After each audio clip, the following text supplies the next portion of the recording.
നമ്മൾ തിരുവനന്തപുരത്ത് പോയി, കൊട്ടാരക്കര പോയി, കോഴിക്കോട് വരെ പോയി. ഇനിയിപ്പോൾ പാലക്കാട്ടേക്കൊന്നും പോകണം.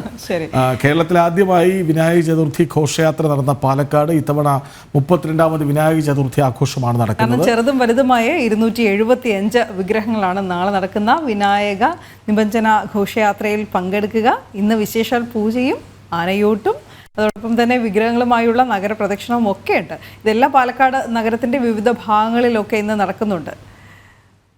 പാലക്കാട് മൂത്താൻതറ ഗണപതി ക്ഷേത്രത്തിൽ നിന്നും അരുൺ ആലത്തൂർ ഒപ്പം ചേരുന്നു. അരുൺ, പറയൂ.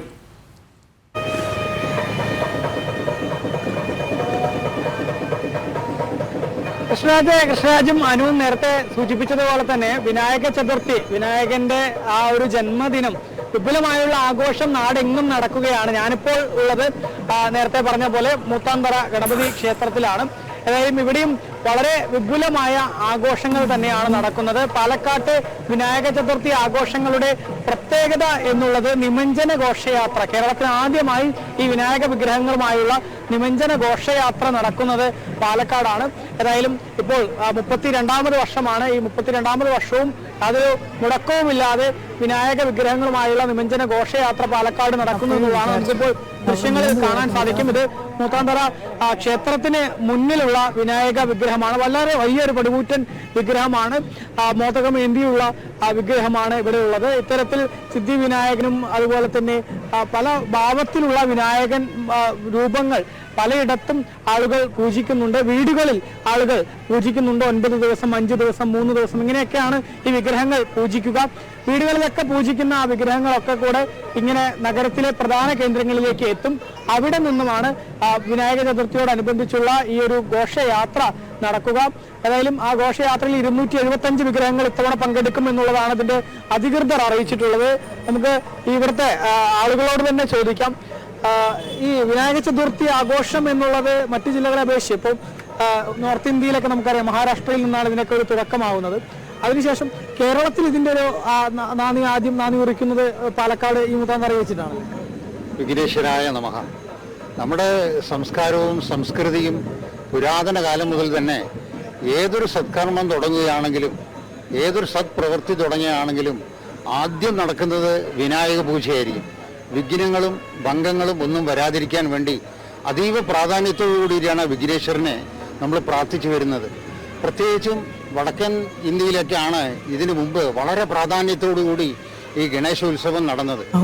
കേരളത്തില് പാലക്കാട് അതിഗംഭീരമായിട്ടുള്ള ഒരു വിനായക ചതുർത്ഥി ആഘോഷം ഇതിന്റെ ഭാഗമായിട്ട് നടക്കുകയാണ്.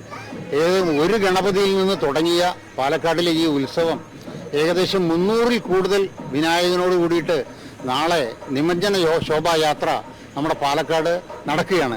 അതുപോലെ തന്നെ നമ്മുടെ ഏറ്റവും ധാർമ്മികമായ വിശ്വാസമായ കാശിയിൽ പാതി കൽപ്പാത്തി എന്നുള്ള ആ പുഴയിലാണ് നിമജ്ജനം നടക്കുന്നത്. വളരെ ഗംഭീരമായിട്ടുള്ള ഒരു വിനായക ചതുർത്ഥിയാണ് കേരളത്തിൽ തന്നെ പാലക്കാടിലേത് എടുത്തു പറയപ്പെടേണ്ടത്.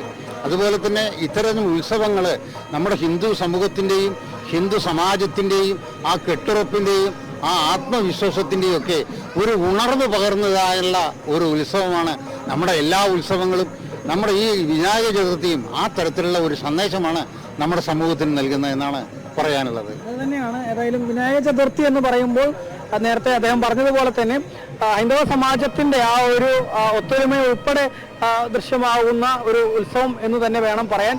ഏതായാലും വിനായക ചതുർത്ഥി ആഘോഷം പാലക്കാട് നഗരത്തെ സംബന്ധിച്ചിടത്തോളം നഗരത്തിൽ നമുക്കറിയാം, സാധാരണ ശ്രീകൃഷ്ണ ജയന്തി ശോഭായാത്രയാണ് പല കേരളത്തിന്റെ വിവിധ ഭാഗങ്ങളിൽ വളരെ കെങ്കേമമായി നടക്കാറുള്ളത്.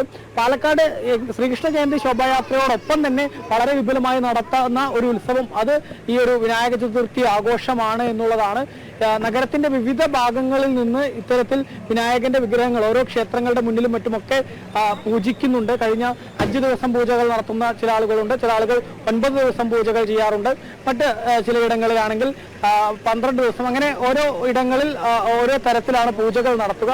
ഈ പൂജ നടത്തിയതിനു ശേഷമാണ് വിനായക വിഗ്രഹങ്ങൾ നിമജ്ജനത്തിനായി കൊണ്ടുവരിക എന്നുള്ളതാണ്. ഇതിന്റെ സംഘാടകരായ ആളുകൾ കൂടെ ചേരുന്നുണ്ട്.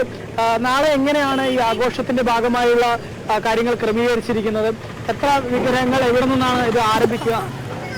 നാളെ കൃത്യം 2 മണിക്ക് പാലക്കാട് ജില്ലാ ഗണേശോത്സവം സംഘടിപ്പിച്ച ഗണേശോത്സവത്തിൻ്റെ ആരംഭം കുറിക്കുകയാണ്. നാളെ ഉച്ചയ്ക്ക് 2 മണിക്ക് മൂത്താന്തറ ശ്രീ കാച്ചനാകുളം തിരുവരക്കൽ ഭഗവതി ക്ഷേത്രത്തിന് മൈതാനത്തു നിന്നും കേരളത്തിലെ ഏറ്റവും 17 അടി ഉയരമുള്ള ഗണേശ വിഗ്രഹ നിമഞ്ജന മഹാശോഭായാത്രയ്ക്ക് സാക്ഷ്യം വഹിക്കുകയാണ്. ഈ പാലക്കാട് മൊത്തം 250ഓളം വിഗ്രഹങ്ങളാണ് പാലക്കാടുള്ളത്.